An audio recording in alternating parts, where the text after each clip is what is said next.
ಮುನಿರತ್ನ ಅವರನ್ನ ಈಗ ಕೋರ್ಟಿಗೆ ಹಾಜರುಪಡಿಸಲಿಕ್ಕೆ ಪೊಲೀಸರು ಕರ್ಕೊಂಡ್ಬಂದಿದ್ದಾರೆ. ಯಾಕಂದರೆ ಇನ್ನು ಸ್ವಲ್ಪ ಹೊತ್ತಾದರೆ ಟ್ರಾಫಿಕ್ ಜಾಸ್ತಿ ಆಗ್ಬೋದು, ಹೀಗಾಗಿ ಬಹಳ ಬೇಗನೆ ಕರ್ಕೊಂಡ್ಬಂದಿದ್ದಾರೆ.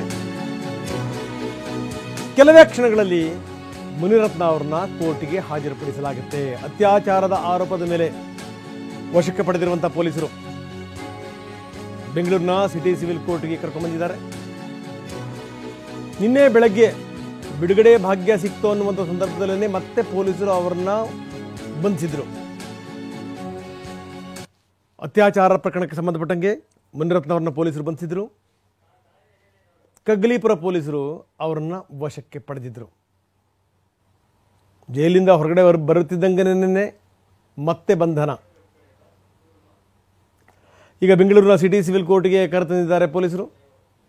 ಕೋರ್ಟಿಗೆ ಹಾಜರುಪಡಿಸ್ತಾರೆ. ಅದಕ್ಕಿಂತ ಮೊದಲು 10 ಗಂಟೆಗಳ ಕಾಲ ನಿರಂತರವಾದಂಥ ವಿಚಾರಣೆಯನ್ನು ಮಾಡಿದ್ದಾರೆ ಮುನಿರತ್ನ ಅವರಿಗೆ. ಬನ್ನಿ, ನಮ್ಮ ಪ್ರತಿನಿಧಿ ಶಿವಪ್ರಸಾದ್ ಈಗ ನಮ್ಮೊಂದಿಗೆ ನೇರ ಸಂಪರ್ಕದಲ್ಲಿದ್ದಾರೆ. ಕೋರ್ಟ್ನ ಮುಂಭಾಗದಲ್ಲಿದ್ದಾರೆ. ಶಿವಪ್ರಸಾದ್, ನಾವು ನೋಡ್ತಾ ಇದ್ದೀವಿ ಏನು ಅಂತಂದರೆ, ಇದೀಗ ತಾನೇ ಮುನಿರತ್ನ ಅವರನ್ನ ಕರ್ಕೊಂಡ್ಬಂದಿದ್ದಾರೆ ಕೋರ್ಟಿಗೆ ಹಾಜರುಪಡಿಸಲಿಕ್ಕೆ. ಅದಕ್ಕಿಂತ ಮೊದಲಿನ ಘಟನಾವಳಿಗಳು ಅಂದರೆ ಅವ್ರನ್ನ ಜೈಲಿಂದ ಹೊರಗಡೆ ಬರ್ತಿದ್ದಂಗೆ ಅವ್ರನ್ನ ವಶಕ್ಕೆ ಪಡೆದಂಥ ಕಗ್ಗಲೀಪುರ ಪೊಲೀಸರು, ಅದಾದ ಮೇಲೆ ನಿರಂತರವಾದಂಥ ವಿಚಾರಣೆ, 10 ಗಂಟೆಗಳ ವಿಚಾರಣೆ ಆದಮೇಲೆ ಬೆಳಗ್ಗೆನೆ ಮತ್ತೆ ಕಗ್ಗಲೀಪುರ ಆಸ್ಪತ್ರೆ ಕರ್ಕೊಂಡು ಹೋಗಿ ಅವರಿಗೆ ವೈದ್ಯಕೀಯ ಪರೀಕ್ಷೆಗಳಾಗಿದೆ. ಈಗ ಕೋರ್ಟ್ ತನಕ ಕರ್ಕೊಂಡ್ಬಂದಿದ್ದಾರೆ. ಏನು ನಡೀತಾ ಇದೆ? ರಂಗನಾಥ್, ಈಗಾಗಲೇ ಅತ್ಯಾಚಾರ ಆರೋಪ ಪ್ರಕರಣದಲ್ಲಿ ಬಂಧಿತರಾಗಿರ್ತಕ್ಕಂಥ ಮುನಿರತ್ನ ಅವರನ್ನು ಕೋರ್ಟ್ ಮುಂದೆ ಹಾಜರುಪಡಿಸಿರ್ತಕ್ಕಂಥದ್ದು.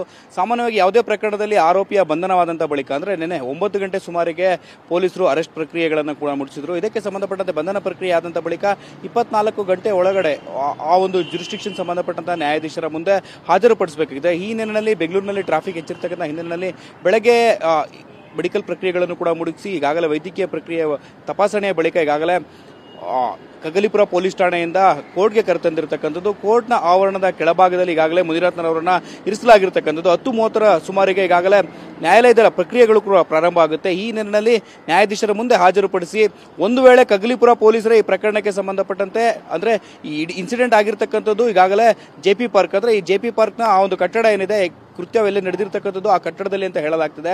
ಒಟ್ಟಾರೆಯಾಗಿ ಜುರಿಸ್ಡಿಕ್ಷನ್ನ ನೋಡೋದಾದ್ರೆ ಆ ಒಂದು ಅಧಿಕಾರ ವ್ಯಾಪ್ತಿ ಬರ್ತಕ್ಕಂಥದ್ದು ಆ ನ್ಯಾಯಾಲಯಕ್ಕೆ ಸಂಬಂಧಪಟ್ಟಂತೆ ಯಶವಂತಪುರ ಪೊಲೀಸರು ತನಿಖೆಯನ್ನು ನಡೆಸಬೇಕಿರುತ್ತೆ. ಆದಾಗ್ಯೂ ಕೂಡ FIR ಅನ್ನ ಯಾವುದೇ ಪೊಲೀಸ್ ಸ್ಟೇಷನ್ ನಲ್ಲಿ ದಾಖಲಿಸಬಹುದು. ಈ ಹಿನ್ನೆಲೆಯಲ್ಲಿ ಕಗ್ಗಲೀಪುರ ಪೊಲೀಸರು ಸದ್ಯ ಇನ್ವೆಸ್ಟಿಗೇಷನ್ ಅನ್ನ ಮಾಡ್ತಿದ್ದಾರೆ.